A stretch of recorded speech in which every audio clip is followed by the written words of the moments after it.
kasama rin dun yung mga alat, magkakasama, halo na sila, nagiging bato po? Actually, kasama po siya kung in excess. Hindi naman tayo nagbabawal, kundi kapag kulang ang water, doon yun nangyayari. Kaya sabi nga ni Doc Anthony kanina sa akin, parang peanut butter, may oil. Nawala ang oil, tumitigas ang peanut butter. Parang the same, ano? What a good comparison, ano? Sarap naman. Kagutom naman yung peanut butter. A simple way to illustrate the condition, no?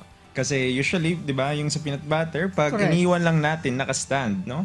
Yung oil nagse-separate, no? Tapos yung peanut butter nagse-stay sa ilalim. Ganon din sa bile. Sa bile is a composition of different ingredients, no? May cholesterol, may bile acids, and so on, no? Madami siya, and also, and yung nga na-mention ni Doc is water, no? So kung yun nga, hindi siya na-alter yung composition, mag-stay din, or hindi nagagamit, gaya ng sabi ni Doc, nagda-diet, hindi balance, hindi kumakain sa oras. And then yung tendency, nagsistay din yung nagsisediment siya. Ibig sabihin, nagsistay sa ilalim, nagpo-form ng stones. Okay. Alimbawa, you're taking 1,000 milligrams of calcium, pwede rin mag-lead ito ng bato? Yeah, usually the doctor, kapag kinoconsult po about medication or even vitamins, tinitingnan muna namin if you need that calcium.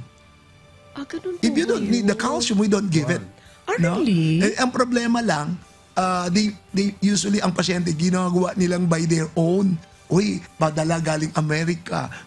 Hindi pa sa Amerika, sa Canada, sa Korea. Malamig kasi ang lugar nila. Sa atin mainit. Sapat na sapat po tayo.